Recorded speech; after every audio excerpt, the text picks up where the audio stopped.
I didn't know if I should be outraged, if I should laugh, or if I should cry. And outraged I am. Laugh I would only do because I think somebody finally got caught in this state administration who's been covering this up since day one. And I cry for the people because they're still not being told the truth. I think it was a very cowardly position that he took to do that away from the public with just a few and not stand up there. For God's sakes, would somebody please do that for the people of East Palestine and tell them the truth?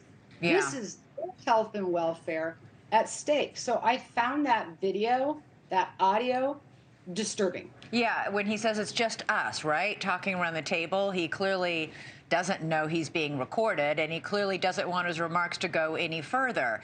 There were two big headlines that he said there. Number one, let's do them one by one. The first one is that they gave the all clear too soon. 3 days after that train derailed and they burned that vinyl chloride, they gave everybody the all clear to go back home. He now says that was too soon.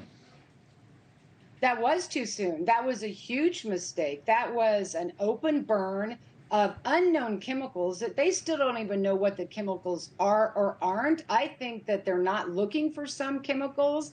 I don't think they're following the appropriate protocols. They know that. But they should have never allowed a community to come back in after a disaster like that without knowing full, good, and well what the circumstances were or weren't. That was one of their first major failures, in my opinion, and others that they made. And then the other, all clear too soon. Right, and the other headline that he says, he says in this recording that the EPA waited too long to test the creek in town for contamination after the train derailment. Erin, our own reporter, Rich McHugh's been there for months. He was just there 3 weeks ago stirring that creek up. You can still see that opalescent film. We're showing video of it right now. I mean, it's clearly contaminated.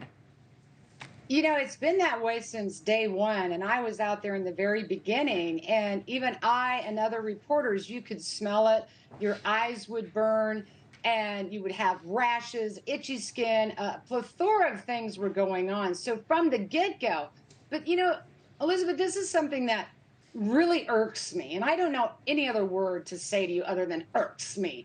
I've been doing this for 30 years. And this is the same behavior in our environmental disasters that happens over and over and over again with agency failures, failure to respond, failure to be transparent, failure to be honesty with the people, and failure to protect the public health and welfare, the very job that they're supposed to be doing.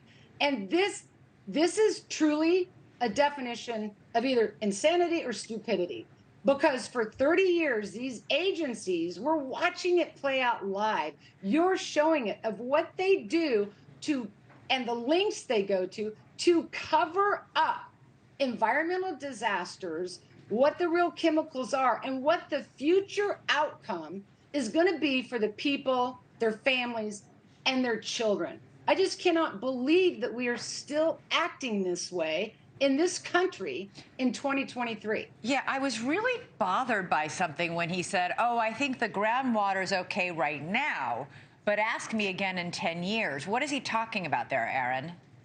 Because these contaminants, so what they did, you know, in the get-go is I'd like to still know who gave the all clear to blow up those rail cars. They were busy for days building a big open hole or trenches, if you will, to bleed rest of the chemicals out into that ditch. We don't even know what those chemicals were.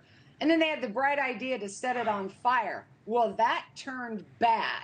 So as the water and these chemicals in this trench or hole seeps into the groundwater, it takes time for chemicals to move with the water. So you won't know the immediate impact of what a groundwater plume will or won't be for potentially years. So this site, at a minimum, needs to be monitored for probably the next 25 to 50 years. Wow. All right. You've been to East Palestine many times. You've talked to residents who are experiencing some strange and odd symptoms. What are they telling you? And by the way, that's how you gained fame, you know? That's how you became famous, was by knocking on doors and asking people and connecting the dots that, hold on, you've got cancer and you've got cancer, and wait a second, what's the common denominator here? So what have you found personally in East Palestine going door to door? Well, I'm afraid they're being set up for exactly what it is I did out in Hinckley and continue to do in many communities where we come into after the contamination, years into the future, to find out that these chemicals are correlated with their health impacts. And I worry for this community. I just got off the phone with one of the community members this morning who's at the hospital because they're dealing with this unexplained, what they smell, the shakes, they feel like neurological problems, their hands are shaking, yet they can get no answers. And one of the ginormous issues here is the fact that we, or whoever the powers to be, whether it be the company or the polluter or our agency, doesn't listen to the people. They've been out there screaming and upset, looking for help, looking for the truth. I'm sick, I have rashes, we have nosebleeds, we're starting to have shakes, we have unexplained headaches. What's happening to us? And even the CDC, who pulled some of their workers off because they were getting exposed, won't come forward. My gosh, if you don't know, you need to tell this community you don't know. Otherwise, they're sitting ducks. And I don't want them to sit there and think that the agencies are going to come save this.